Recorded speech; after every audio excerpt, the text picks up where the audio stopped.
প্রায় 25 মিনিট হলো বৈঠক চলছে এই মুহূর্তে কালীঘাটে মুখ্যমন্ত্রী মমতা বন্দ্যোপাধ্যায়ের বাসভবনে। দিনে দুবার ব্যবহার করো স্টপেজ ক্রিম আর নিজেকে রাখো এভারগ্রিন কেয়াশেড আরোমা থেরাপির স্টপেজ ক্রিম আর খুঁজে পাও নতুন আমিকে।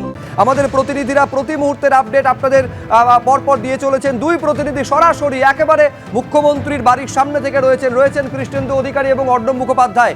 7:05 নাগাদ মোটামুটি কৃষ্ণেন্দু, তুমি আমাদের জানাচ্ছিলে যে বৈঠক আনুষ্ঠানিকভাবে শুরু হয়েছে। নিঃসন্দেহে সারা রাজ্যবাসী জানতে চাইছেন কি চলছে ভেতরে।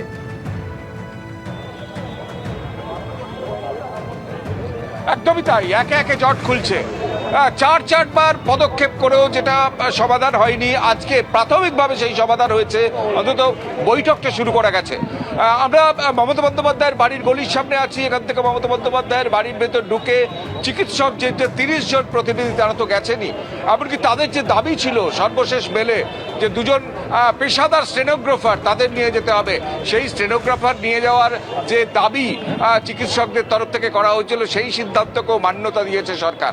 অর্থাৎ একদিকে যেমন লাইভ স্ট্রিমিং এর দাবি থেকে সরে এসছে চিকিৎসকরা, একদিকে যেমন ভিডিওগ্রাফি দাবি থেকে সরে এসছে চিকিৎসকরা, তেমনি সরকার আবার পাশাপাশি উল্টো দিকে তারা স্টেনোগ্রাফারদের ভেতরে ঢুকে মান্যতা দিয়েছে। অর্থাৎ দুপক্ষের একটা নমনীয়তার ফলে আজকে প্রাথমিক ধাপ হিসেবে কিন্তু বৈঠকটা শুরু করা গেছে।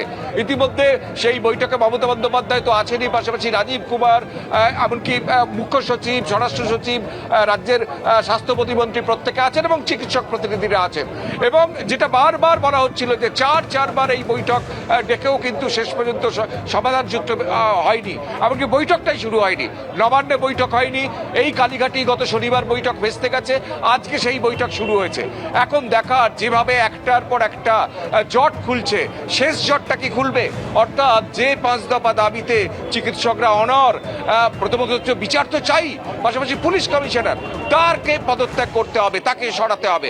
মমতা বন্দ্যোপাধ্যায় দুর্গাপুজোর একটা তত্ত্ব এনেছিলেন সামনে, পুলিশ কমিশনারের সরানোর প্রসঙ্গ এনে।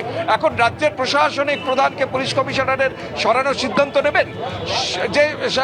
যে স্বাস্থ্য সচিব, তাকে কি সরানোর সিদ্ধান্ত নেবেন? এবং সেই সিদ্ধান্ত কি মিনিটসে লেখা হবে এবং তাতে দুপক্ষ সই করবে? ইতিমধ্যে তুমি জানো যে কার্য বিবরণী লিপিবদ্ধ হবে এবং তাতে দুপক্ষ সই করবে, এটা তো সরকারের মেলেই ছিল, ইমেলেই ছিল। এখন প্রশ্ন যে চিকিৎসকদের তরফ থেকে যে দাবিগুলো করা হয়েছে, তার মধ্যে অন্যতম দাবি অবশ্যই বিচার। অর্থাৎ যেভাবে নক্কারজনকভাবে একজন কর্মরত অবস্থায় একজন চিকিৎসককে খুন হতে হয়েছে, ধর্ষিতা হতে হয়েছে, সেই তার বিচার চাই। তার পাশাপাশি পুলিশ কমিশনারের পদত্যাগ চাই, অথবা তাকে অপসারণ চাই। স্বাস্থ্য সচিব, স্বাস্থ্য শিক্ষা অধিকর্তা, তাদের অপসারণ চাই।